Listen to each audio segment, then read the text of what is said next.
Hello everyone and welcome to Corfu. I'm going to take you on what has very rapidly become one of my favourite walks of all time.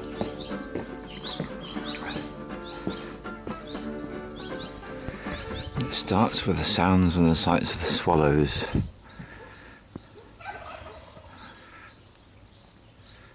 And I was woken by the sounds of so many different birds. Everything from the very familiar cockerels and wood pigeons to other birds I simply don't recognise. Passing the datura plant with its exotic flowers, I'm reminded once again of the great gift of travel. If you're ever in a situation where you can leave a place where you live and travel somewhere, anywhere, and arrive and be somewhere that's different, it's a gift beyond price. That's my experience of life on this planet. There goes the bus taking the children to school.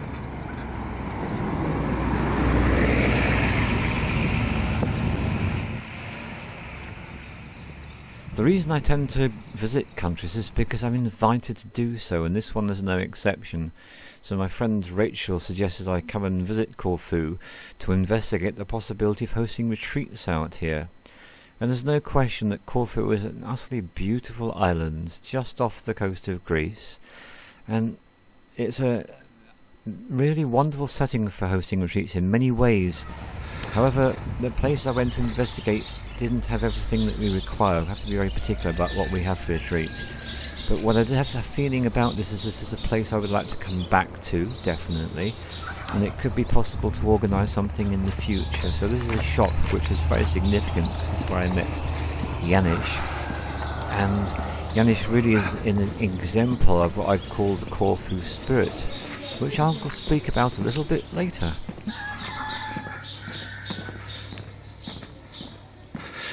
So one of the things I love about where I am staying in Abydos in Corfu is my walk starts off as quite conventional, with people's homes and accommodations for tourists and all the rest of it.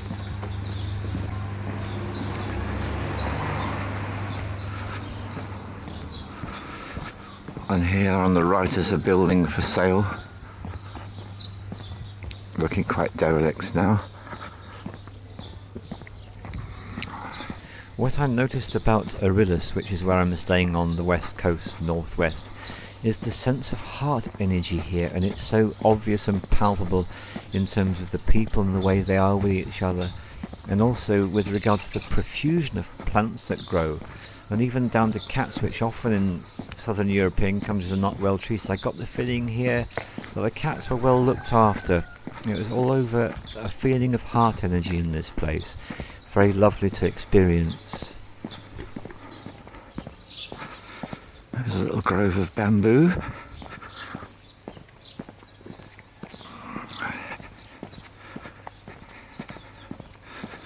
There's a water cistern.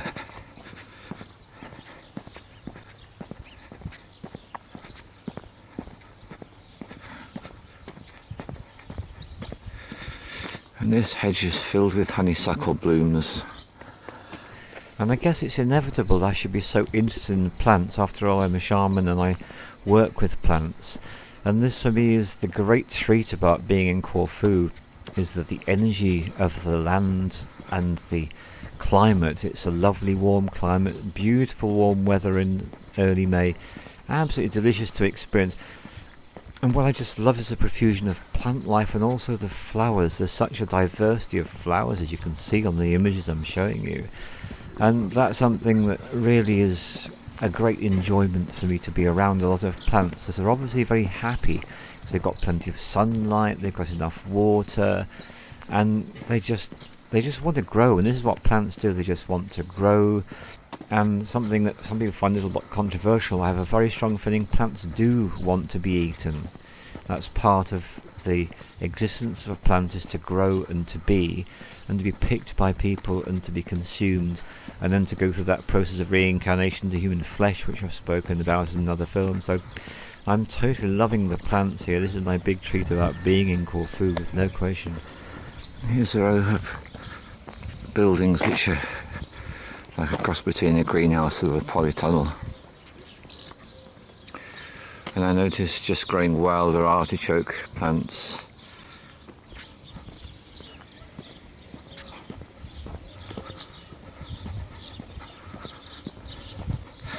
So within just a few minutes I've moved into a very different landscape. I love the wildness of this field to my left, and the cultivated plants in this greenhouse polytunnel to my right. Here's a little cat.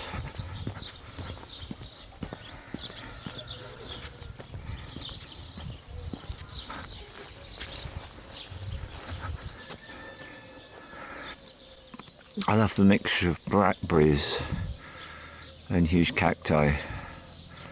That to me is really something amazing.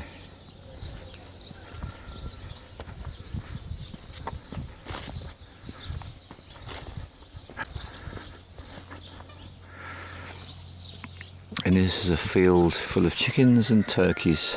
So what I love about Corfu is, in total contrast to English agriculture, they like to mix the different animals up. So in this particular field you've got the turkeys and chickens, and even sheep.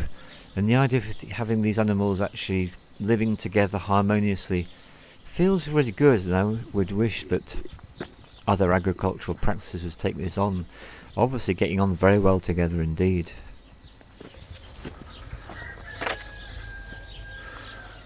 It's a bit early yet, so I think quite a few of the birds are still inside, but some of them are still out.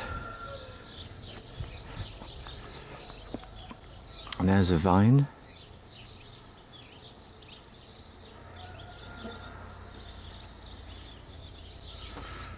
There's a little cat checking me out. I do enjoy the cats here. The fact that they're so friendly and they make sounds and all the rest of it's just really lovely. And as you can see, this cat is not for moving. I definitely needed to walk around. It's quite funny. And so bees, it's lovely to see a lot of apiculture going on in this island. A lot of people are keeping bees, and that's so important at the moment with the world threat to bees being killed by pesticides and other noxious chemicals in the environment. Anywhere where bees are being kept and they're thriving and healthy is important for the whole world. And something I pay attention to wherever I go is, what's the situation with waste? Well, here they're pretty good. They do recycle, and they have the system where people go out to the bins and do it all themselves, and those centralised bins are collected from however often. But yeah, they're doing their recycling out here, which is good to see. This lot, in contrast, the others are very much hemmed into a tiny space with nothing to eat other than grains.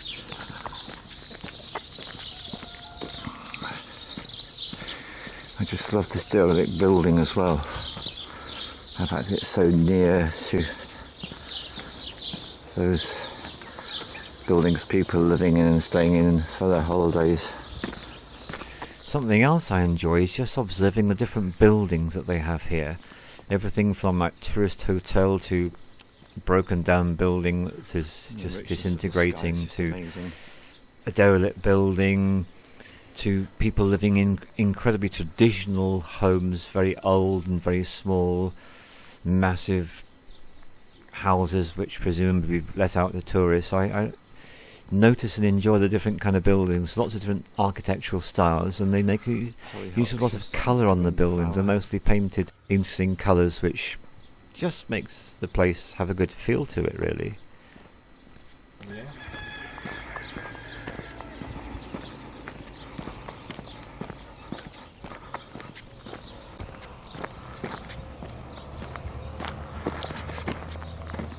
And there's the vineyard, where the vine's very much in grow mode at the moment. I've seen some somewhere else which have actually already produced flowers and just starting to set fruit. And the agriculture, I enjoy the fact that there's a lot of small scale stuff going on here. You can see people have got small plots of land which they're working with quite intensively and making the very best use they can, whether it's olive trees or vines growing for winemaking or agricultural vegetables, fruits, whatever. And this is possibly my favourite olive grove of all that I've seen here.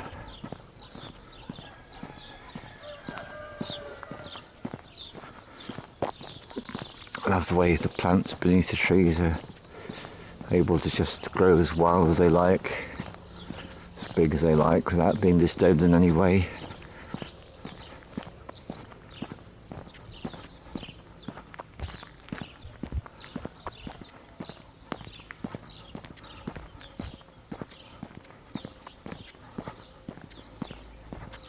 More bamboo to the right.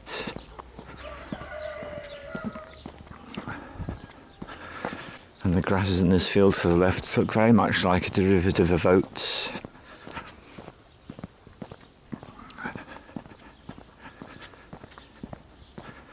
Here's a lemon tree.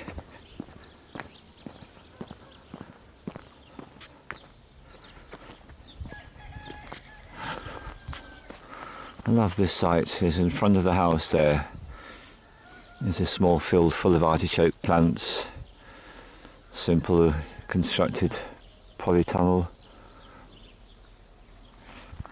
And here's what I'm talking about. You can see here the grapevines have already produced flowers and setting tiny little fruit.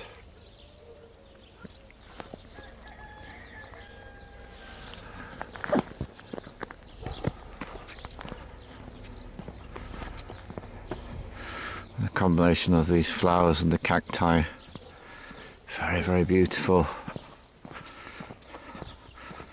And there's a cardoon plant. And here are the olives in flower, just starting to set the fruit. I really love that as well. The car that's been left to rust away because it's not needed anymore.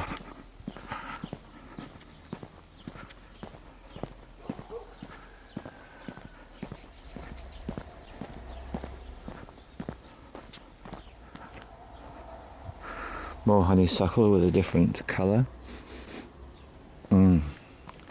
Smells as beautiful as the other. Something else I appreciate is I'm seeing these exotic cacti, and then all of a sudden I've got like a pine tree, I've got honeysuckle, traditional English plants, and pine is a very important plant for cleansing work. If you need to clean your house or clean yourself, burning pine resin is a really powerful way of cleansing. So I thought I'd just mention that as I'm passing the pine tree. Well, I really got interested looking in detail at this grove of olive trees, because what's happened is pretty much every tree has been cut off at the base. Here's an example you can see. So, tree's been cut off at the base there, and it's produced a shoot which is growing into this substantial tree. It's this sense of nature that even when people cut it right back, it just comes back. So much vitality and vigour.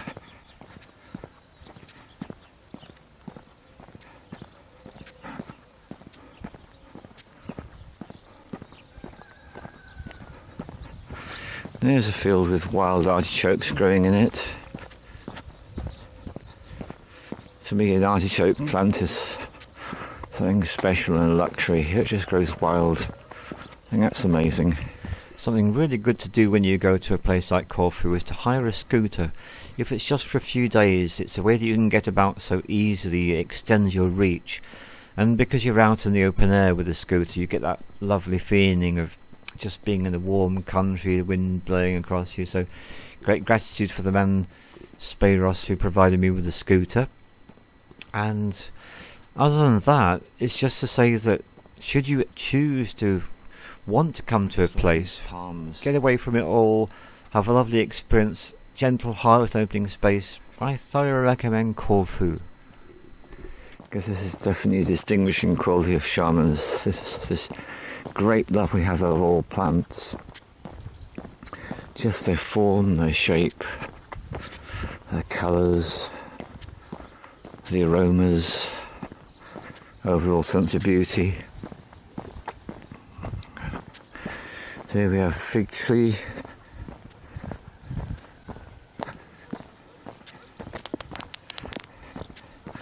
To the right of this thick rope there's a newly laid out vineyard with tiny vines growing. There's irrigation. And the ubiquitous cacti.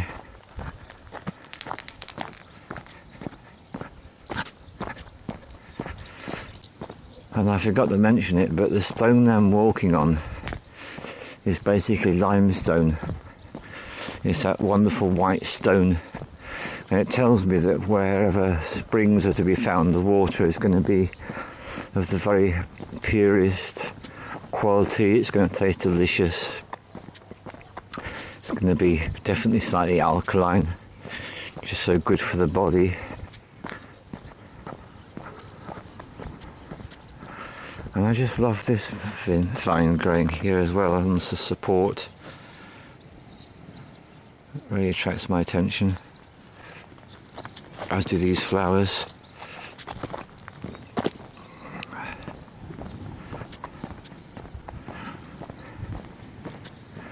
And here's my destination, the sea. What a gift it is. I feel blessed that I get the chance to go in the sea twice a day while I'm here. Something so nourishing and cleansing about salt water. No matter how much pollution may be being discharged into the earth at the moment in this 21st century, I notice when I look at the water it's still pretty darn clean and clear. Feels so good on the skin.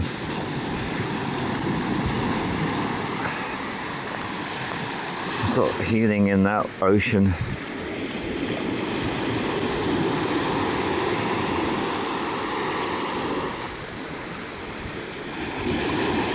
And that's my walk to sea. Thank you.